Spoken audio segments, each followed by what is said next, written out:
Here we are, once again, my soul friends. Another eclipse season complete.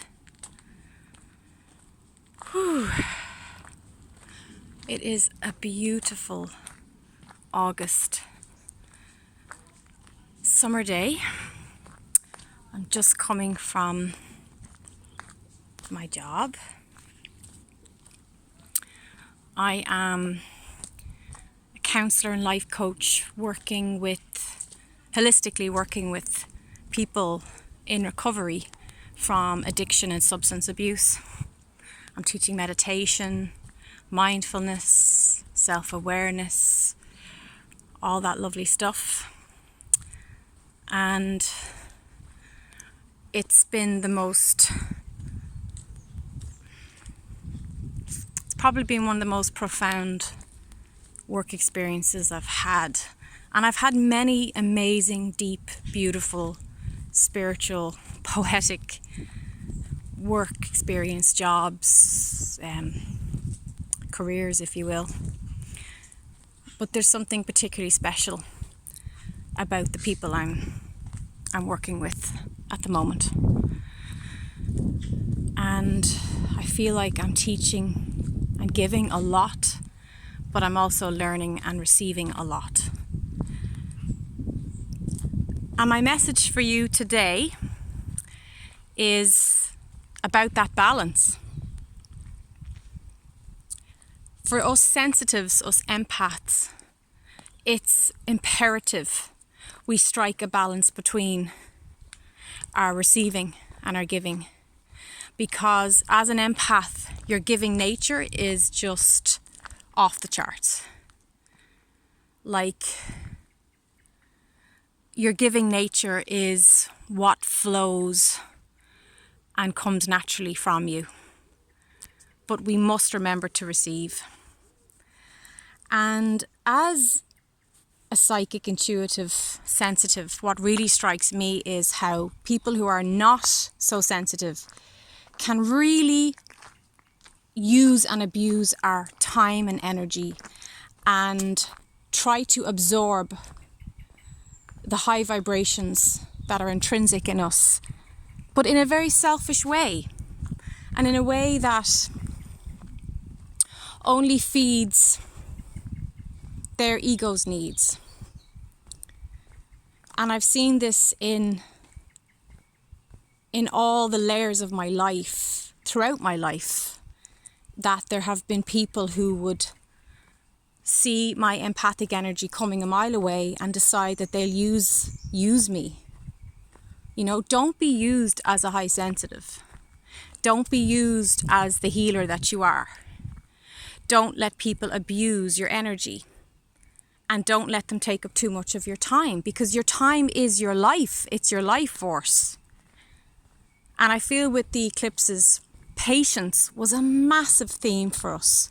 Patience.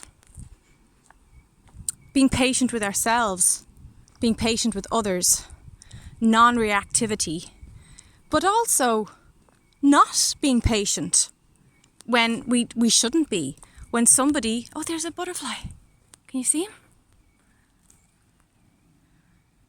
Let me see if I can get in close. Oh, you are so beautiful. The fairies are about today. Oh, look at you. You are gorgeous. Thank you so much for showing up today, for sharing your beauty with all of us. Wow. So patience. And knowing when you're giving too much patience to someone. Perhaps someone is abusing your patience and your calm spirit. And that's something I really have to work on. It's something I have a lot of work to do on. Allowing people to usurp all my life force, my energy. And I feel the eclipse season themes have been really, really pushing that boundary issue. Having clear boundaries, saying when enough is enough, getting up and leaving when enough is enough. There are times I'm happy to overextend myself because I feel that that person is in desperate need of that extra love and attention, of that very powerful compassion. And there's 2, look at that. Wow. Oh, there's 3. Oh, this is such a blessing today. This is just for you guys. I mean, the elementals, the nature spirits, the fairies got together for this. This is amazing. Oh, so beautiful. But yeah, but it's different when it's a choice, when we choose to give that bit of extra time, extra energy, extra patience to someone. But there are times then when it's not a choice and we feel resentful. And that's a big one for empaths. There can be a lot of resentment, a lot of feeling taken for granted, unacknowledged. But we really have to go back within. We have to go inside and we have to ask ourselves, why did I allow this to happen? Why did I continue down that pathway when I could have changed my mind and taken a different route? So because of the sensitivity of the eclipse season, I feel I have been giving an awful lot. A lot more maybe than I feel even energetically I have. And because of that, I've gotten a bit burnt out, run down, unwell. And I've had to really, really step back and really, honestly look at my patterns and decide that, okay, they were some bad choices. Overgiving, overextending, then feeling resentful, feeling exhausted. Like the exhaustion just alone, even from the cosmic shifts, the solar flares, the planetary, the retrogrades, all the planets that were retrograde, including Mercury. Like that was, July has been really, really, really tough. But also, as I say with all my eclipse videos, and you can look back in the years and see it, there's always amazing gems of wisdom, of growth, of understanding that come from these challenges and these rough spots. And we actually really get to know ourselves on a whole deeper level. So in the end, it's all worth it. And keep that in mind if you're still in the aftershocks of those eclipse moons, solar and lunar eclipses. And there are shocks, and the eclipses are always about, receiving a gift and getting a pretty harsh, violent shock of change. But know that it's all for our benefit, and it's all there to propel us forward, and keep that in mind when you're going through these tough times. So patience and shame. Shame was another big theme for July. I saw it a lot in my clients. I saw it a lot even in myself, in things that I thought were said and done that I had worked through. There was still a few little crumbs left on the table when it comes to shame and blame. The inner child definitely came out and stamped her feet. I saw that a lot with people I work with clients, and with myself. So I just love the wildflowers. Let's just take a moment for the beautiful wildflowers.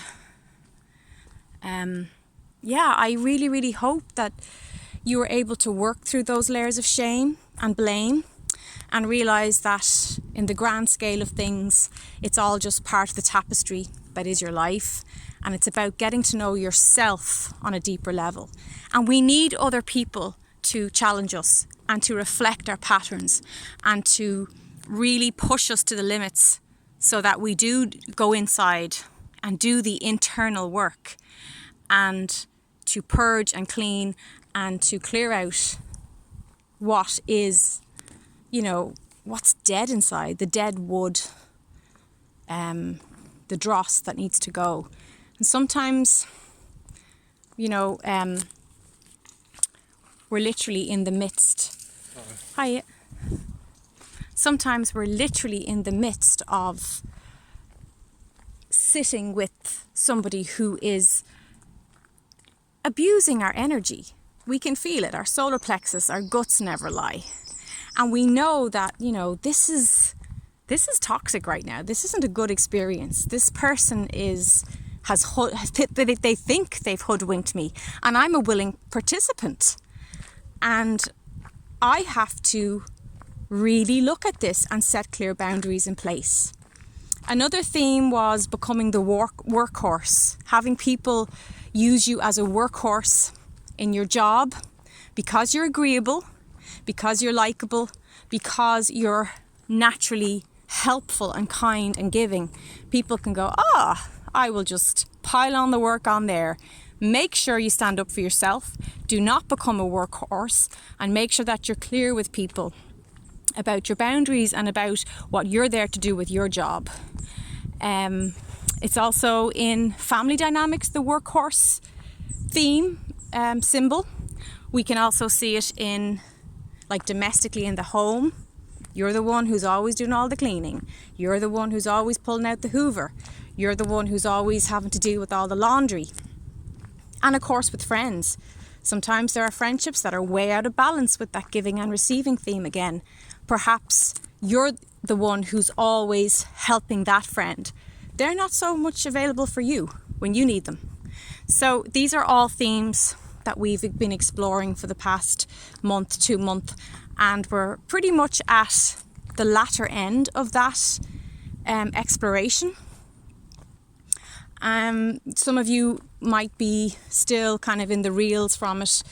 It just depends on where you are on your soul journey and how your eclipses, how they exploded, how they transpired in your life. August should become a calmer time, at least for a moment anyway, at least for a little bit. So August, I've been told that, and I'm really feeling as well, that it's going to be the calm after the storm. So I hope that gives you some peace of mind. And I hope that with those themes, if you feel you haven't fully done your homework, that you go inside and you integrate and process those things, so that next year you won't have to relive them. And also, because eclipses carry themes on for 6 to 8 months after the actual eclipse, you know, you'll make the next 6 to 8 to 9 months a much more enjoyable adventure if you've really gone deep with this inner work. And it will help you to flesh out over the next few months the rewards and the harvest from doing that work. So patience. Self-worth, big one. Inner child, feeling like a failure. The giving and receiving scales, the balance, creating the balance of the yin-yang. The divine feminine and masculine, are they balanced in your body? There was definitely a resurgence of the divine feminine trying to kick through. Now that we're going into playful Leo season, we're going to see a lot more inner child rearing of its head, saying, hello, you know, it's time for me to have my needs met. It's time for me. There goes the train. It's time for me to be acknowledged and to come out and play. So Leo always brings, August is Leo time, definitely brings in that lighter energy, the sun, vitality. And also for me, it kind of helps me really get my skates on in regards to doing all the summery adventures and treks and trails that I said I wanted to do.